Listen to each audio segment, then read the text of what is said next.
Welcome to the Pointy End. I'm Keith Sutherland. Today my guest is Mark Dickinson, Independent Senate candidate for Victoria. Welcome, Mark. Thank you very much for having me, Keith. It's a real privilege to be here. No, my pleasure. Now, it's a big ask, an independent senator. We've just seen all the changes that have gone through with the Greens and the Liberal Party, that above the line voting, and a double dissolution, you've got better chances, but under the new voting structure, as an independent without the party machines, pretty big ask. But tell me why you wanted to stand for the Senate, because you're obviously passionate, and I've read some of your articles, but we'll talk about some of those issues. But why did you want to stand for the Senate? I felt that it was the best way for me to make a difference to my society that I'm a part of, and I just feel like people are being let down by the representation. They're disengaged with politicians, and I want to make myself available to people. I want to make a difference to their lives, and I want to make politics change. I want to get people to be able to engage with politicians all the time.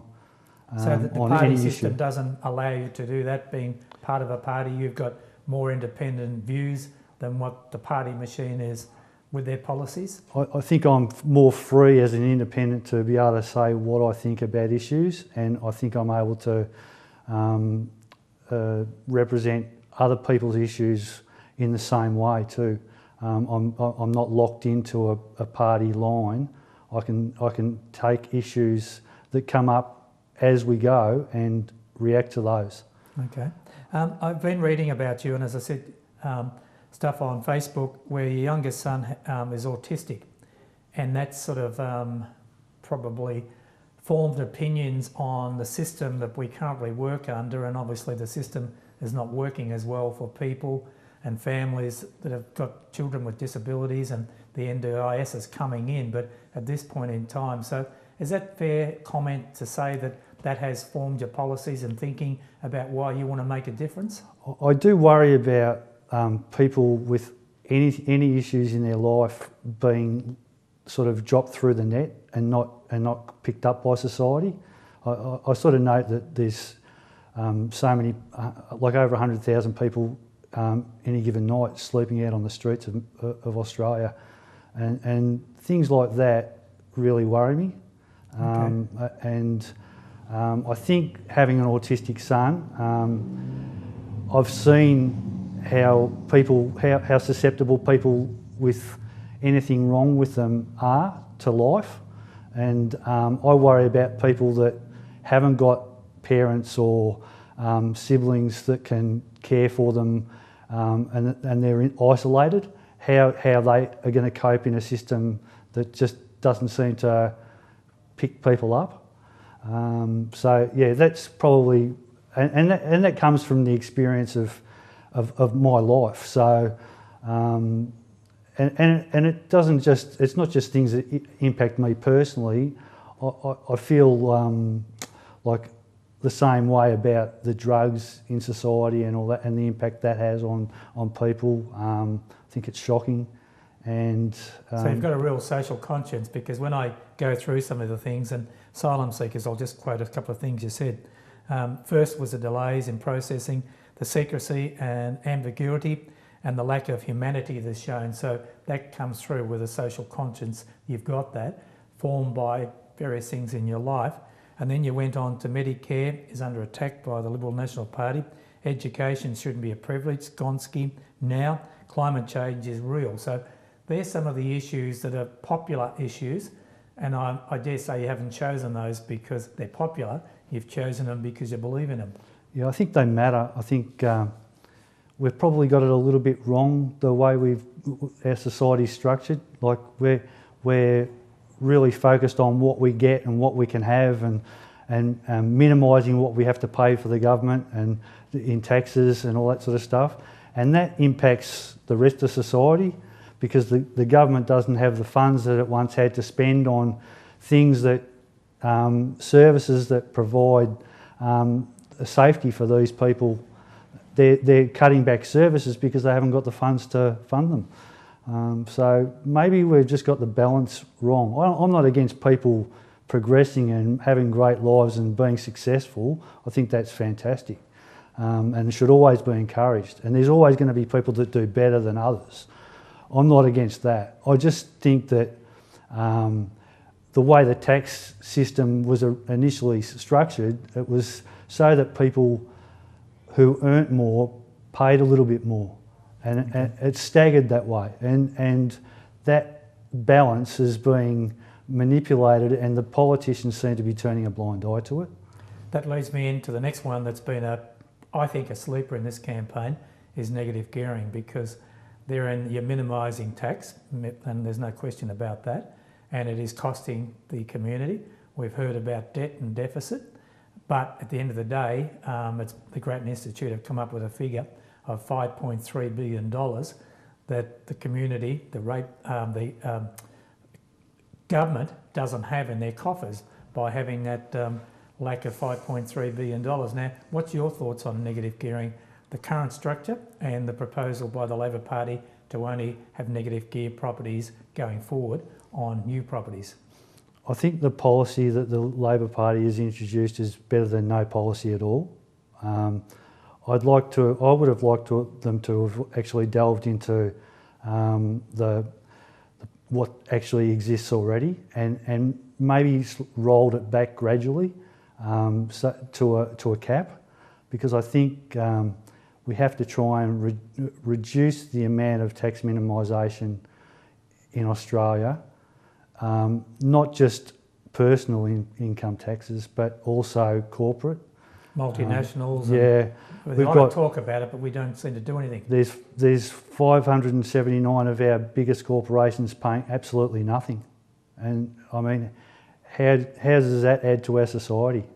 I just think it's wrong, and it's incredible that we can't get answers from either Bill Shorten or Malcolm Turnbull. They run from the room as soon as you mention it. Yep. The other thing I noticed you had on Twitter, you said that government ignorance is costing the nation. What do you mean by that? I just think they're oblivious to how the money arrives to where it gets, like where they direct the money that they're funding things, as in the NBN. Like, how much of that money actually arrives where it's meant to go?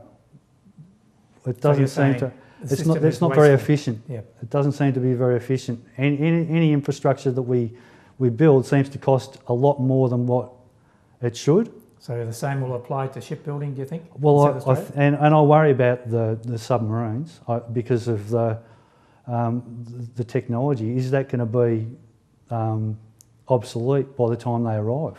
30 years. We've already got, I think, unmanned sea drones in developed nations. So what good are submarines going to be? Yeah, fair enough.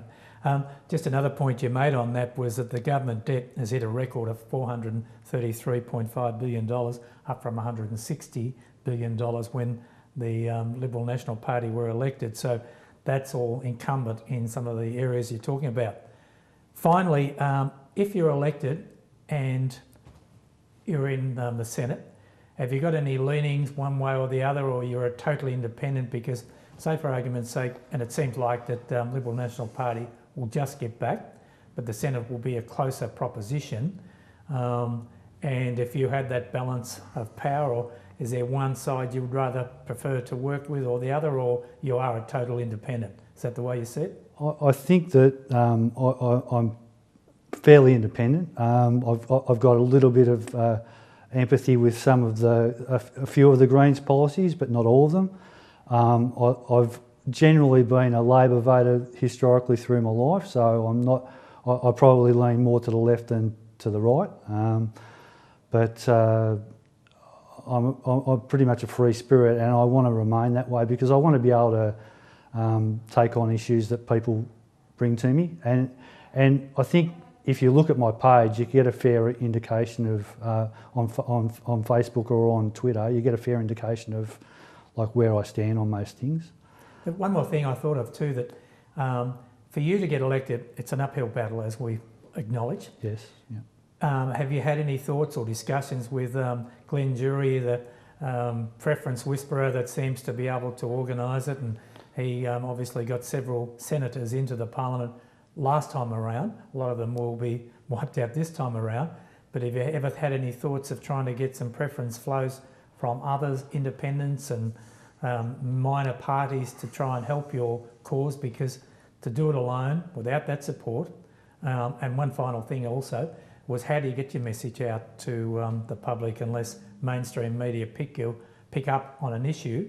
It's very, very difficult. So firstly, Glenn, jury on the preference flows, and how do you get your message out finally? Okay, well, I haven't actually spoken to Glenn Jury at all.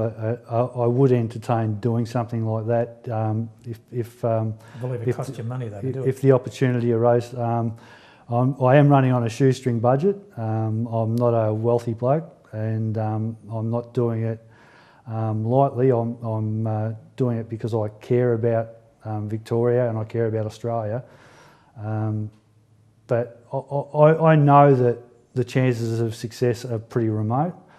I think that if I got my message out and in the mainstream, because of what's been happening with politicians in Australia and the lack of empathy they have for people and how disingenuous they seem, I think I'd get legs.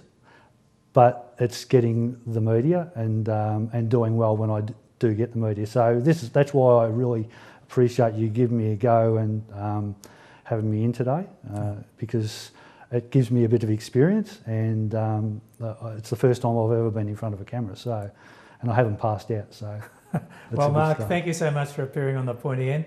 Wish you well for the next 7 weeks of your campaign. Gutsy move, independent, doing it on your own with a shoestring budget. But you are passionate about it, you have a social conscience, and that's what the politicians that we need in our parliament, not to be party to the machines that dictate everything. So really appreciate you appearing on the program today. Thanks very much for having me, Keith. It's been great.